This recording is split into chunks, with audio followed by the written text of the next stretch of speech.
This video is the second half of Lecture 7 on High Classical Art. The Periclean building program on the Athenian Acropolis, which lasted from 448 to 432 BC, embodies the classical moment. Pericles, first citizen and de facto leader of the Athenian democracy and imperial power, from 460 until his death in 429, started this ambitious project that generated most of the surviving structures on the Acropolis today. Notable structures include the Parthenon, the Propylaea, which is the large entry gatehouse, the Erechtheion, another temple to Athena, and the small temple of Athena Nike. This project beautified the city, exhibited its glory, and gave work to the people. At the start of this video in part 1, I reviewed elements of the Persian invasion of Greece and its fallout, but let's consider those things from ground level in Athens. Although the Greeks ultimately defeated the Persians in two decisive battles from 480 to 479 BC, Athens itself had been evacuated. The city was invaded and destroyed. On the battlefield, after victory, the Athenians allegedly took an oath not to rebuild any of the temples or shrines destroyed by the Persians, but to leave them as a memorial. Their first building project at home was, in fact, defense architecture. A great wall went up in record time in 479 BC. It actually contained a lot of the remains and rubble from the toppled architecture. The Delian League, which had formed under Athenian leadership to protect the cities from Persian domination, slowly transformed itself into an Athenian empire, from which member cities could not extricate themselves. Athens used military force to keep collecting revenue from member cities that could not contribute ships or soldiers. Ironically, and this is important for the Parthenon iconography as well, Athens was at the height of its democracy. Constitutional reforms in 461 gave Athens its most representative government yet, although we have mentioned that representation was limited to male citizens. Athens even exported democracy to other cities under its sway. Pericles retained leadership power through what might be called a loophole in the constitution. Under his aegis in 454, the treasury of the Delian League moved to Athens. He was an ambitious man, and his aim was to glorify Athens both as a political power and a cultural ideal. When a formal peace with Persia was signed in 449 or 448 BC, the Athenians were released from their oath, and Pericles initiated the great building program in Athens, particularly on the Acropolis. By the way, an Acropolis is any defensive settlement built on a high ground, but the fame of the Athenian Acropolis is such that when we refer to the Acropolis, that's what we mean. In any case, the building program was financed by funds of the Delian treasury that had come to Athens. As noted earlier, this could definitely be considered a misappropriation of funds. I think the Athenian counter-argument would have been that Athens suffered the brunt of damage from the invasion and contributed most to the victory and ongoing defense, and so they deserved to use the funds to rebuild their broken city. Whatever the means, Pericles' program resulted in one of the masterpieces of art history being created in a record-breaking amount of time. The historian Thucydides wrote about these events as well as the Peloponnesian War that broke out between Athens and Sparta in 431, to which he was an eyewitness. Pericles had died shortly after the outbreak of that war in 429, from plague. You'll remember that Sparta was victor in that war, but Pericles' success is recorded in Thucydides' statement, "If Sparta were laid waste, its remains would give posterity little impression of its power.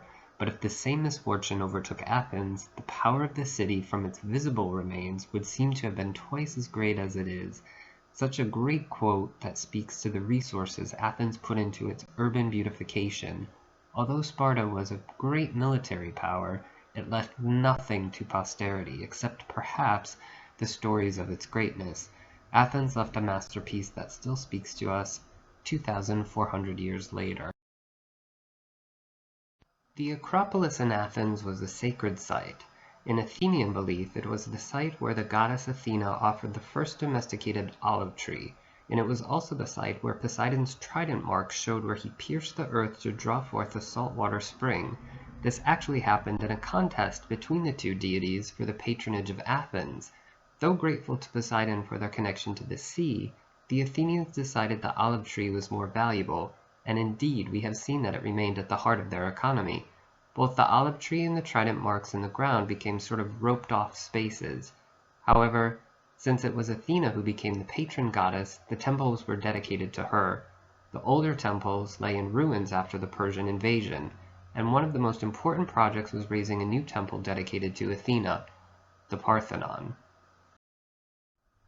The Parthenon was built from 447 to 438 BC, a very short span of time for such a painstaking and meticulous project that could have taken generations. The Parthenon really means House of Athena Parthenos. All of the gods had various aspects, and when one aspect was being emphasized, a particular epithet was attached to the god's name. Thus, Athena Polias means Athena of the city. Athena Parthenos means the Virgin Athena. The Parthenon's exact function has puzzled historians because, although it was referred to as a temple, it did not seem to replace the former temple and house the cult statue of Athena Polias. Instead, while it does seem to have housed a sanctuary with votive statues, it also served as the city's treasury. Where else would you store the city's gold and precious artifacts? We'll come back to that idea, but let's first consider the Parthenon as a structure. Though not a canonical temple, this marks the high point for Doric architecture. And how do you recognize a Doric temple? Most immediately, by the types of columns. These outer columns have Doric capitals and other Doric features. If you look at the entablature or the horizontal section resting on the columns, you'll also spot a Doric frieze, distinguished by its alternating triglyphs and metopes. The temple is exceptionally large, and its plan was widened so it features 8 columns across the short sides rather than 6, but it does allow the Doric formula of determining the number of columns down the side by doubling the number of columns in front and adding 1.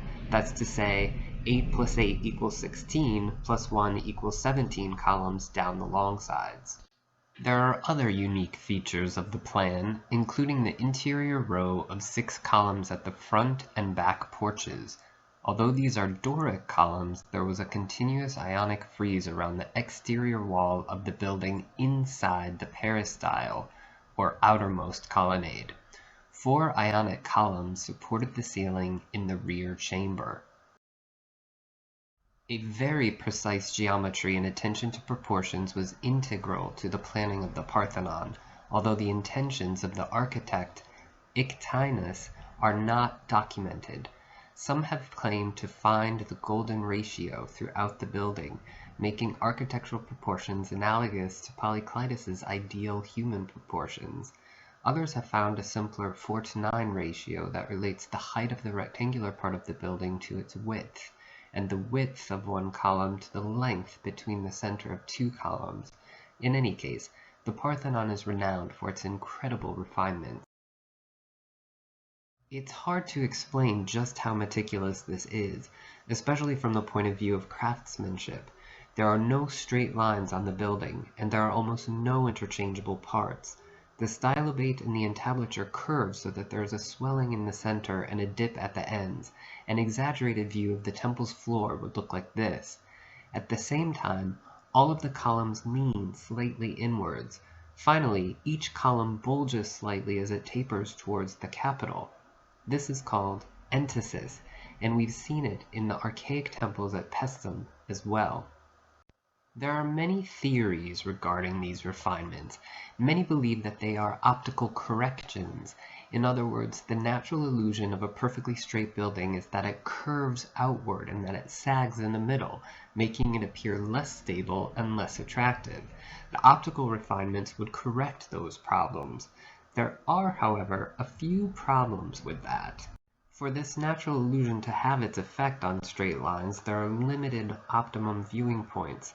The illusion corrects itself when you're viewing the temple at oblique angles, and actually the building is positioned in a way that it would rarely be viewed straight on. Visitors to the Parthenon report that instead, the curves are visible to the naked eye.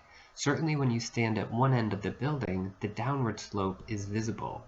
For this reason, another theory, one that is more to the liking of my romantic heart, has arisen. This is that the building becomes more organic, more dynamic with these curves and leans. We talked about how the classical period opened by imbuing sculptures with the breath of life. The swelling forms of the Parthenon likewise suggest a kind of deep breath.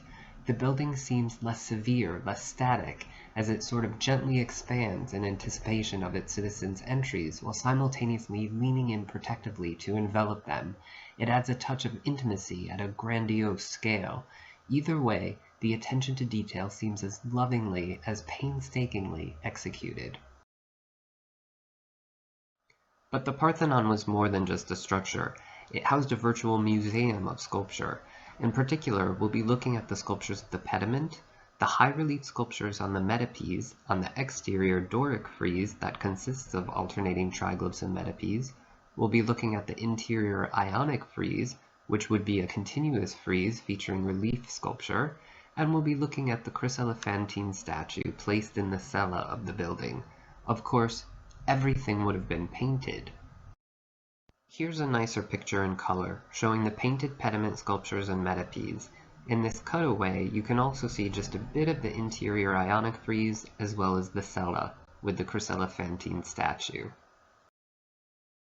Besides the Parthenon sculpture, there are also notable statuesque elements in the caryatids of the Erechtheion, and I'll compare a relief panel on the Temple of Athena Nike to the Parthenon sculpture when I discuss it. Let's start with the chryselephantine statue of Athena Parthenos located in the cella of the Parthenon. It was created by the sculptor Phidias around 438 BC. It stood at 30 feet tall and was made of ivory and gold. In fact, that's what chryselephantine means. Chrysos is gold, and you know this root from chrysanthemum, which literally means golden flower.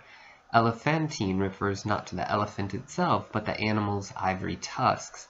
It no longer survives and is known only through 2D reproductions and written descriptions, as well as smaller Roman marble statues that were apparently quite similar. A model of the statue has been recreated at the Royal Ontario Museum, while there is a full-scale reproduction in Nashville's replica of the Parthenon created in 1897. The statue is not as famous as the chryselephantine statue that Phidias made of Zeus for the Temple of Zeus at Olympia, almost immediately after completing the Athena Parthenos.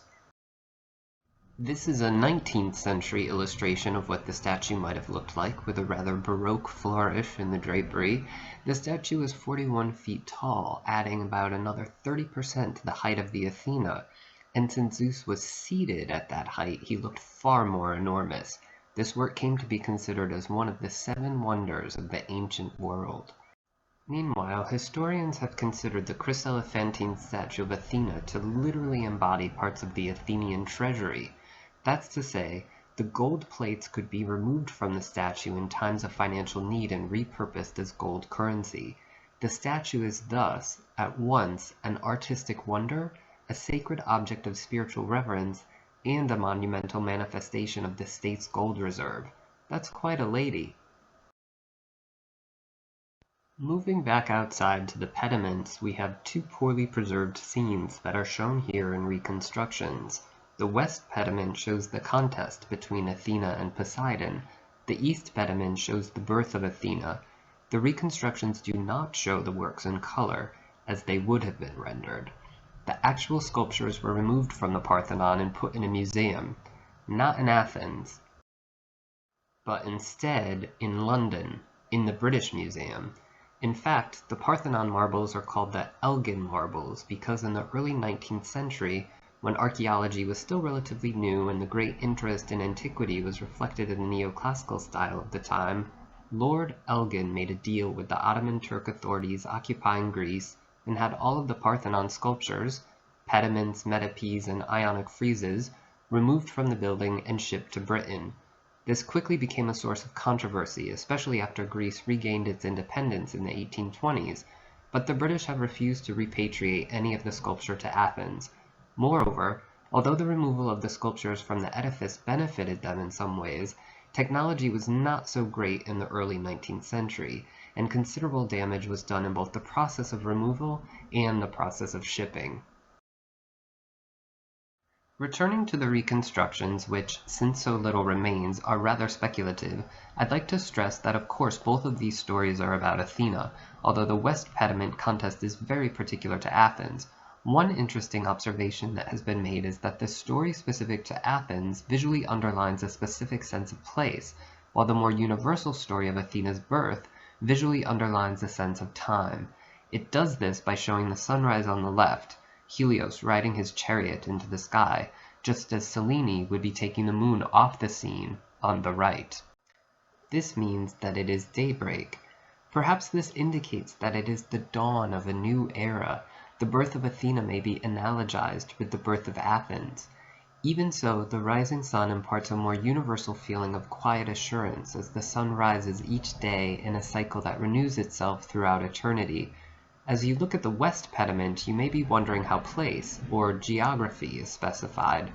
Well, it was common for the Greeks to personify not only abstract ideas, like love and victory, but also all kinds of entities from nature, like the sun and moon, as we just saw, and rivers. Thus, here at the end of the pediments, rather than time markers, we have two river deities serving as topographical markers for the city of Athens. One is the river Kephissos, and the other is the Ilissos. By the way, all of these statues were fully sculpted in the round, even though there would be no possible way to see the backs of them on the pediments. It testifies to the great artistic care and meticulousness of the entire project. It also appears that parts of the back may have retained their original smooth luster, while the front suffered from being more exposed to the natural elements. But even where the sculptures have suffered, they are still superb. So let's view some more. The central figures of the East Pediment are lost. Many of the attending deities remain, but they are hard to identify. One figure seems to be rushing to report the news of Athena's birth, allowing for a beautiful passage of wind-blown drapery. On both sides, the figures at the ends are in various states of awareness of the central action. The farther they get to the edge, the less aware they seem to be, on both sides. The reclining male figure on the far left has been tentatively identified as Dionysus. He is, as yet, totally unaware of the central event. One of the most celebrated passages of the Parthenon's pedimental sculpture is this group of three goddesses. They have not been identified and their heads are missing, but the bodies are considerably well preserved. Here we get a chance to see the new approach to the draped female form in a Greek original marble. The drapery clings to the body, thus revealing its veiled forms, while also creating bunches and folds that twist and turn in extremely graceful arabesques complementing the natural curves of the female bodies. The clinging drapery is seen throughout the pediments, including in the much more active pose of a goddess usually identified as Iris from the opposite West Pediment. Here, the folds accentuate the sense of movement and energy. They add a sense of contained energy to the three goddesses as well, even if they are perhaps more aesthetically arranged than naturalistically reproduced. The lines flow over the bodies and between the bodies. The drooping curves create a gentle fluidity as the light fabric drapes the rounded volumes of the body. Details are meticulously rendered, as you can see in this image where the pins hold the drapery together over the arm. This is really the most beautiful drapery, and the overall effect is like cascading water.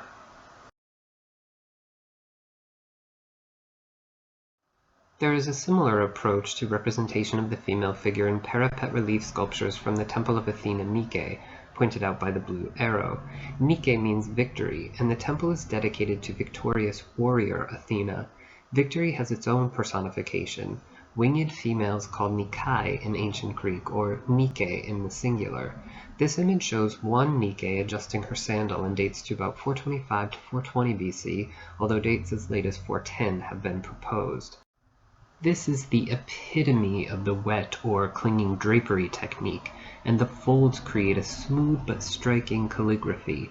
It seems so carefully crafted to convey elegance that the stylistic approach is sometimes called manneristic, after the style that turned over high Renaissance trends in the 1500s.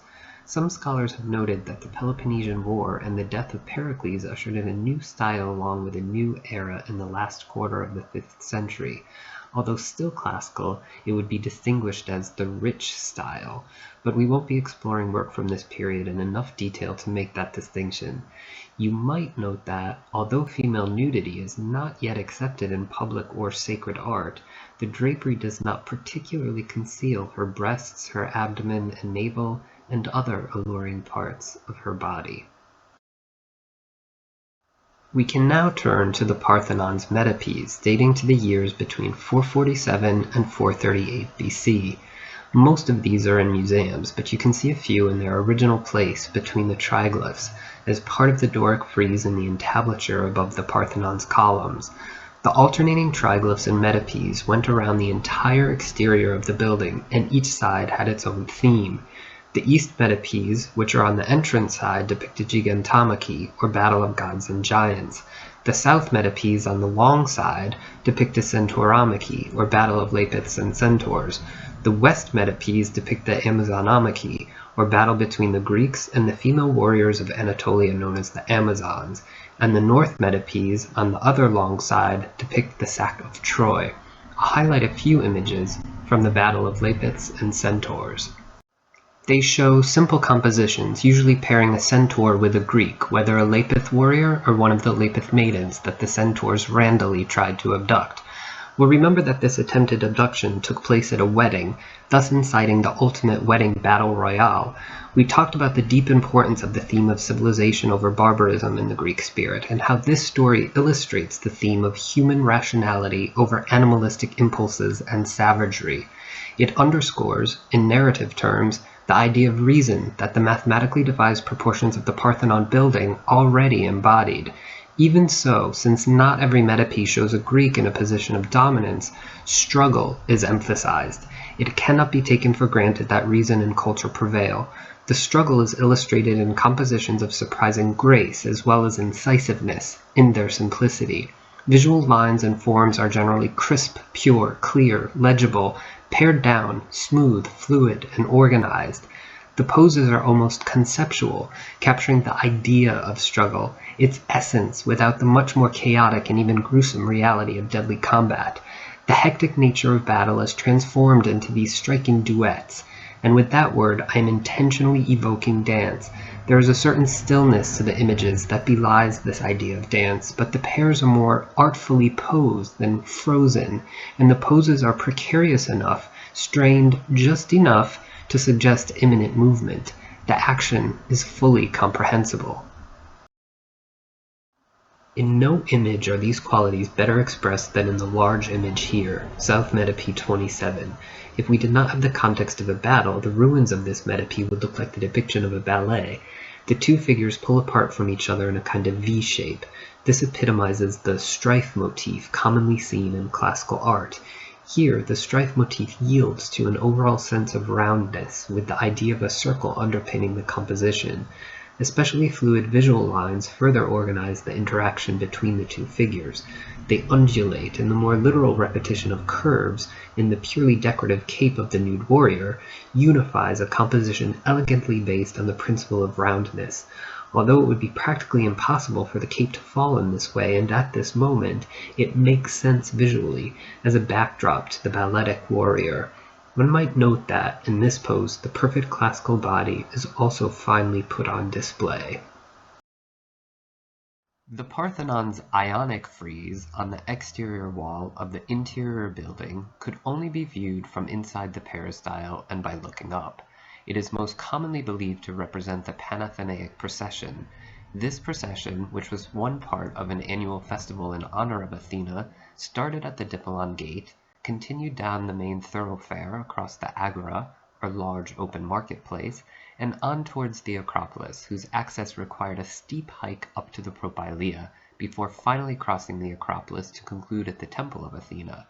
There, the cult statue of Athena would receive a new, specially prepared peplos, or dress. Members of the procession included priests, virgin girls known as kanephoroi, who carried a basket called a canoon containing an offering of barley and first fruits, as well as a sacrificial knife and fillets to decorate the bull, older men carrying olive branches, young men in hoplite armor, former prize winners at the Panathenaic Games, held in its full form every 4 years in conjunction with the larger religious festival, and ambassadors from Athenian territories. All Athens would be watching them or otherwise participating in the festival. This includes not just male citizens, but also women, foreigners, and slaves. The narrative of the frieze begins at the southwest corner, where the procession appears to divide into 2 separate files. The first third of the west frieze is not part of the procession, but instead seems to be the preparatory stages for the participants. The long north and south walls show the advancing procession, the first 3/4 of which is comprised of cavalrymen on both sides. There is a strong sense of movement and energy with the typically classical rhythmic grace. Although the project was apparently executed under the direction of Phidias, different artists probably worked on different sections, as there are some slight stylistic variations. Perhaps this helps avoid a sense of monotony, which the frieze does surprisingly well for 524 feet of virtually the same subject. Overall, the relief is far shallower than the Metopes, and it is similar to earlier continuous friezes we viewed, such as the archaic Ionic frieze on the Siphnian treasury depicting battle of gods and giants. There is some overlapping in these sections, and the technique is executed with ease and mastery. But the space overall is shallow, and there is no background, whether architectural or natural. The typical classical simplicity showcases the human figures and the animals. The other animal featured are cattle, since there was a large sacrificial element as well. The beef was eaten during a great banquet at the end of the festival. The cattle are at the ends of the long walls before the procession reaches the east wall.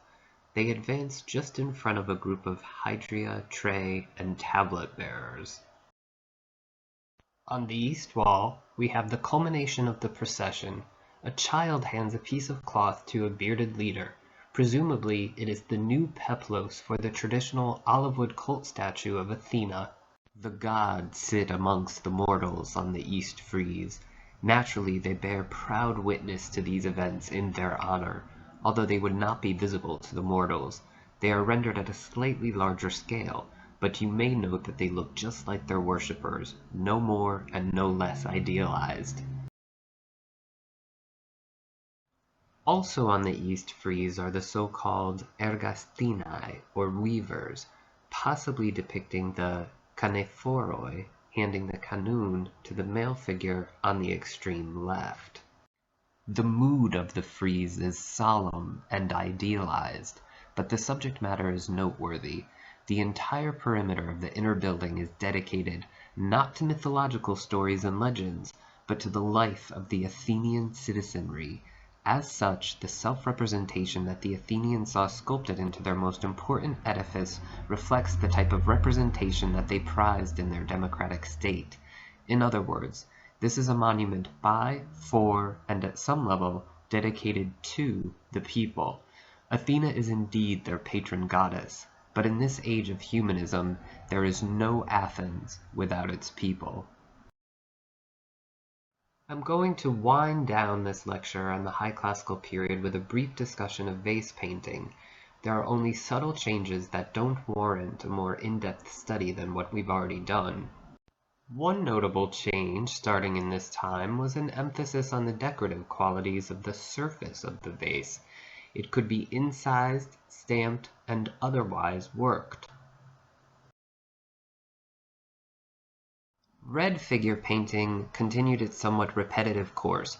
Perhaps the most ambitious vase painter of the time was the so-called Naiad painter, whose name derives from his most famous work, a crater that seems to depict the god's punishment of the children of Niobe.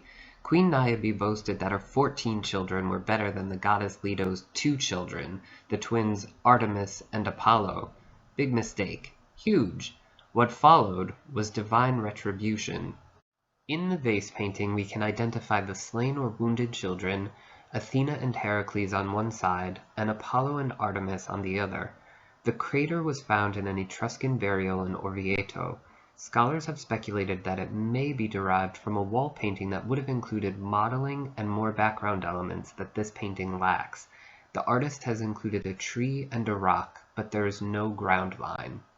The figures are in various states of consciousness, and you can find foreshortening in the shields and the figures in three-quarter view.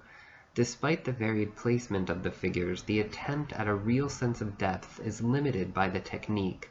One pictorial element that places it firmly in the classical period is the use of the contrapposto pose. Finally, white ground painting found a new popularity. The use of a white clay slip ground dated back to the Archaic period, but polychrome paint was more liberally introduced at this time.